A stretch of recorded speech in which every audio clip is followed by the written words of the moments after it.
जय श्री राम मित्रों, मैं आदर्श पटले। आने वाली 5 अगस्त 2020 को करोड़ों हिंदुओं की जनभावनाओं का आदर करते हुए माननीय प्रधानमंत्री श्री नरेंद्र जी मोदी इनके शुभ हस्ते 5 अगस्त 2020 को अयोध्या श्री में श्री राम जन्मभूमि पर भव्य मंदिर का निर्माण कार्य का भूमि पूजन होने जा रहा है। सभी हिंदुओं के लिए अत्यंत हर्ष का विषय है कि जो लड़ाई पिछले 500 वर्षों से चली आ रही थी, हमारे हिंदू अस्मिता की लड़ाई, हमारे राष्ट्रीय अस्मिता की लड़ाई जो पिछले 500 वर्षों से चली आ रही थी, कहीं ना कहीं उस लड़ाई का समापन और एक नए युग की शुरुआत माननीय प्रधानमंत्री जी के शुभ हस्ते होने जा रही है। किंतु श्री राम जन्मभूमि का यह आंदोलन, राम मंदिर की यह लड़ाई इतनी संघर्षमयी है कि कहीं ना कहीं आज के युवाओं को इस संघर्ष से प्रेरणा लेने की आवश्यकता है, इस संघर्ष से सीख लेने की आवश्यकता है। और जब जब भविष्य में हमारे राष्ट्रीय अस्मिता पर किसी भी बाबर जैसे आक्रांता के माध्यम से जब कभी भी प्रहार किया जाएगा, तो हमें इस कहानी को निरंतर याद करना होगा कि कैसे हमारे पूर्वजों ने श्री राम जन्मभूमि मंदिर अयोध्या के लिए किस प्रकार की लड़ाई लड़ी और कानूनी रूप से और अपने शौर्य के माध्यम से इस लड़ाई को जीत करके दिखाया। मित्रों, मैं कुछ बात आप सबके समीप रखना चाहता हूं कि इस आंदोलन की शुरुआत कैसे हुई, युवाओं को इसके बारे में कहीं ना कहीं पता होना चाहिए। इस आंदोलन के प्रमुख घटनाक्रम की जानकारी आज के युवाओं को होनी चाहिए। मित्रों, विश्व हिंदू परिषद के नेतृत्व में 1984 को माननीय श्री अशोक जी सिंघल इनके आह्वान पर एक धर्म संसद का आयोजन किया गया। दिल्ली के विज्ञान भवन में 7 और 8 अप्रैल 1984 को विश्व हिंदू परिषद के माध्यम से एक धर्म संसद का आयोजन किया गया, जिसमें देश भर के विभिन्न पंथों के संत एवं धर्माचार्य, करीब करीब 530 ऐसे धर्माचार्य और संत उस धर्म संसद में उपस्थित हुए। धर्म संसद में आने के बाद में सभी संतों के समन्वय से अशोक जी के आह्वान पर और विश्व हिंदू परिषद के नेतृत्व में एक 3 विषयों को लेकर के एक संकल्प लिया गया। पहला, श्री राम जन्मभूमि मंदिर अयोध्या को मुक्त करना, श्री कृष्ण जन्मभूमि मथुरा को मुक्त करना और काशी विश्वनाथ को मुक्त करना। हिंदू अस्मिता के ऐसे 3 प्रतीक, इन्हें मुक्त करने का प्रण उस सभा में लिया गया और देश भर के हिंदुओं में एक उम्मीद की किरण जागी कि भाई इस देश के अंदर में हिंदू हित की बात करने वाली ऐसी कोई बात, ऐसा कोई मुद्दा कहीं ना कहीं सामने आया और संपूर्ण हिंदू समाज के अंदर में हर्ष की भावना जागृत हुई। देखते ही देखते यह आंदोलन आगे बढ़ा। विश्व हिंदू परिषद ने इस आंदोलन को अपना प्रमुख मुद्दा बनाया। देश के कोने कोने में जाकर के साध्वी ऋतंबरा हो, हमारी उमा भारती हो, अशोक जी सिंघल हो, विनय जी कटियार हो और ऐसे असंख्य कोठारी बंधु जैसे और बजरंग दल, विश्व हिंदू परिषद, संघ परिवार के अनेक आयामों के अनेक कार्यकर्ता इस राष्ट्रहित और धर्महित के कार्य में स्वयं को उन्होंने आहूत कर दिया और देश की गलियों गलियों में राम नाम का जप करते हुए वह निकल पड़े।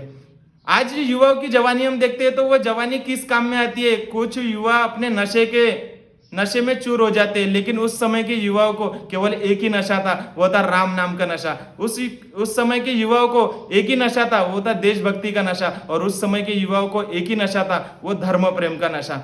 राम नाम को लेकर के युवा गली गली में घूमने लगा, शहर शहर में घूमने लगा और देश के अंदर में एक ही बात निकली और राजनीति को, देश के शीर्ष नेतृत्व को एक बात माननी पड़ी कि जो राम हित की बात करेगा वही इस देश पर राज करेगा। और एक नारा दिया गया कि राम लला हम आएंगे और मंदिर भव्य बनाएंगे, मंदिर वही बनाएंगे। इस प्रकार का नारा लेकर के देश के अंदर में एक अलग प्रकार की उमंग जागी।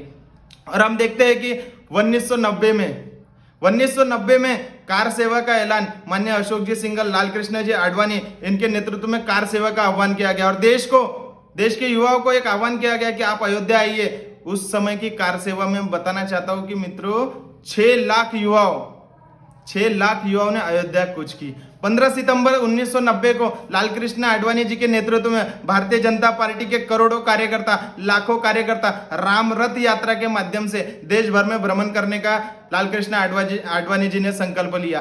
15 सितंबर 1990 को सोमनाथ से लाल कृष्ण आडवाणी जी ने अपनी राम रथ यात्रा का प्रारंभ किया और नारा दिया कि भाई इस राम मंदिर को बनाने से कौन रोक सकता है। यदि किसी के अंदर में हिम्मत है तो हमें अयोध्या जाने से रोके। तब की वहां पर मुलायम सिंह की सरकार थी। मुलायम सिंह ने आह्वान किया लाल कृष्ण आडवाणी जी को, अशोक जी सिंघल को और उस समय के भारतीय जनता पार्टी और विश्व हिंदू परिषद के कार्यकर्ताओं को कि यदि अयोध्या के अंदर में परिंदा भी पर मार लिया तो मेरा नाम मुलायम सिंह ने। इस प्रकार का खुली चुनौती मुलायम सिंह ने दी। ऐसे क्रूर उस समय के तत्कालीन मुख्यमंत्री थे मुलायम सिंह, उन्होंने इस प्रकार की धमकी लालकृष्ण आडवाणी जी और हमारे संघ परिवार के सभी कार्यकर्ताओं को दी। उसके बाद में आंदोलन आगे बढ़ा। लालकृष्ण आडवाणी जी ने भी हुंकार भरी 15 सितंबर को निकल पड़े सोमनाथ से। यात्रा चलती चलती चलती चलती देश का पूरा भ्रमण करते हुए बिहार पहुंची। बिहार में उस समय के 1990 के अत्यंत क्रूर और जातिवाद में बिहार को झुलसा के रख देने वाले, दंगे में बिहार को झुलसा के रख देने वाले ऐसे लालू प्रसाद यादव की सरकार थी।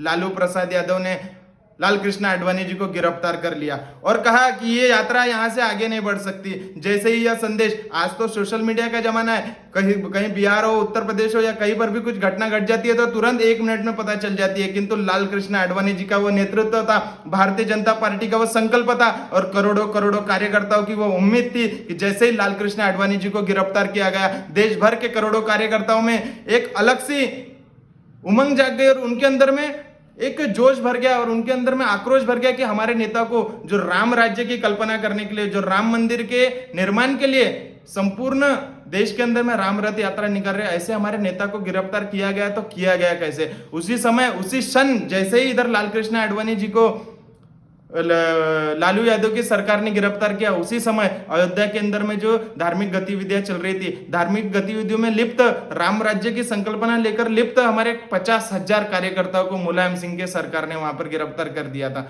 किंतु लालकृष्ण आडवाणी जी ने तो नारा दे दिया था कि आने वाली 30 अक्टूबर 1990 को चाहे आप हमें गिरफ्तार कर लो या कुछ भी कर लो, कार सेवा तो होने ही वाली है, अयोध्या में करोड़ों हिंदू युवा पहुंचने ही वाले हैं और राम मंदिर का सपना पूरा होने वाला है। तारीख निश्चित हो चुकी थी। 30 अक्टूबर को हम देखते हैं 1990 को, मैंने जिस प्रकार पहले भी बताया कि 6 लाख युवाओं ने अयोध्या कूच की। अयोध्या नगरी के अंदर जाते ही कई प्रकार की मुस्लिम धर्म की के प्रति कैसे मकबरे, मस्जिद, अनेक प्रकार की मस्जिदें थी, लेकिन यह सद्भावना ही है हिंदू समाज की कि रास्ते में आने वाली 200 से 250 मस्जिद को, उनके गेट को और उनकी सीमेंट की एक ईंट को हाथ तक नहीं लगाया हिंदू समाज ने। उनका इशारा केवल साफ था कि जिस बाबर जैसे आक्रांता ने हमारे धर्म की अस्मिता को मिटा दिया, हमारे राम मंदिर को गिरा दिया, उसी बाबरी ढांचे को हमको गिराना है। हिंदुओं के प्रण की यह ताकत थी कि मुलायम सिंह ने उनसे घबरा करके 30 अक्टूबर को गोलियां चलवा दी। कई सारे कार सेवक उस गोलीबारी में मारे गए, किंतु यह देश के युवाओं का, ये देश के हिंदुओं का साहसिता और शौर्य ही था कि हम डगमगाए नहीं। हमने फिर से ढांचे की ओर कदम बढ़ाए। किसी ने हथौड़ा लेकर के, पत्थर लेकर के, एक मन के अंदर में संकल्प था कि इस कलंकित ढांचे को मार गिराना है, इसे नेस्तनाबूद करना है। निकल पड़े। 2 नवंबर को फिर से एक बार, 2 नवंबर 1990 को मुलायम सिंह ने फिर गोली चलवाई।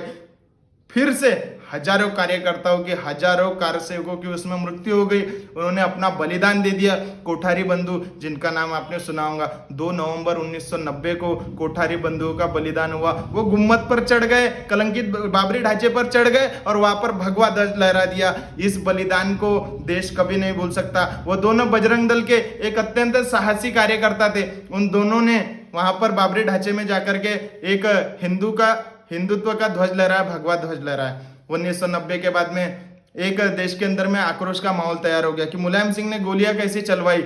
इस प्रकार से हिंदुओं को प्रताड़ित करने का और डराने का माहौल मुलायम सिंह और लालू प्रसाद यादव के माध्यम से उस समय तैयार हुआ। समय आगे बढ़ा। हिंदू समाज ने फिर से एक बार संकल्प लिया। लालकृष्ण आडवाणी जी, अशोक जी सिंघल, उस समय साध्वी ऋतंबरा, उमा भारती, विनय कटियार जी, फिर कल्याण सिंह की सरकार 1992 में आई।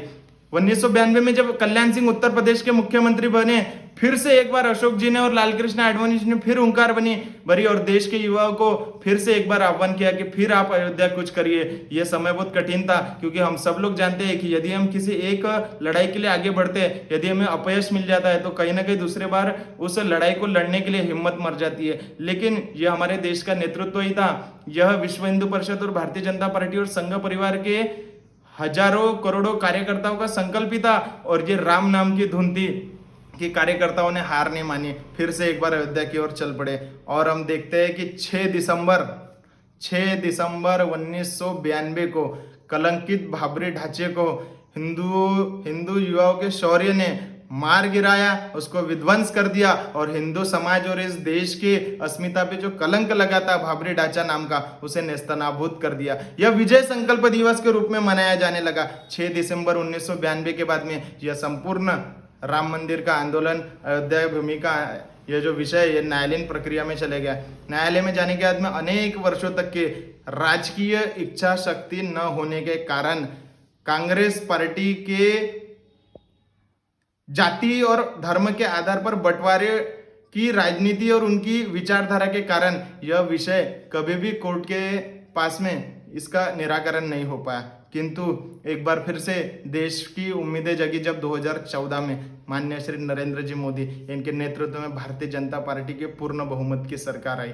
भारतीय जनता पार्टी के संकल्प पत्र में यह लिखा हुआ था कि राम जी का भव्य मंदिर वहां पर बन के ही रहेगा। और हम देखते हैं कि 9 नवंबर 2019 को माननीय सुप्रीम कोर्ट की 5 जजों की बेंच ने एक हाथी निर्णय लिया और यह निर्णय दिया कि वहां पर जहां प्रभु श्री राम जी का जन्म हुआ, ऐसे श्री राम जन्मभूमि पर होगा तो सिर्फ प्रभु श्री राम जी का भव्य मंदिर होगा। इस प्रकार का एक क्लियर डिसीजन माननीय सुप्रीम कोर्ट ने दिया और सरकार ने बिना किसी संकोच के तुरंत श्री राम जन्मभूमि तीर्थ क्षेत्र का गठन किया। विभिन्न साधु संतों को और वरिष्ठ गणों को अपने ट्रस्ट में सम्मिलित किया और आज हम देखते हैं कि तारीख भी सुनिश्चित हो चुकी है।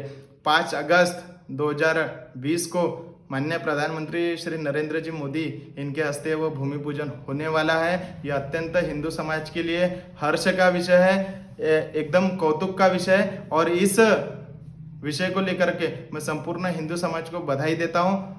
और एक बात कहना चाहता हूं कि उस समय आंदोलन में साध्वी दीदी माँ ऋतंबरा कहती थी कि जो संघर्ष से हार कर गिर गया वह कंकर टूट गया और जो संघर्ष से उभर करके इससे लड़ गया वो कंकर संकर हो गया। इस प्रकार के संकल्पना के साथ में आज के युवाओं को इस आंदोलन के साथ में प्रेरणा लेनी चाहिए, इस आंदोलन से प्रेरणा लेनी चाहिए और भविष्य में जब कभी भी धर्म और देश की बात आएंगी तो युवाओं ने सामने आकर के अपने देश और धर्म की रक्षा करनी चाहिए। यही आह्वान के साथ में जय श्री राम।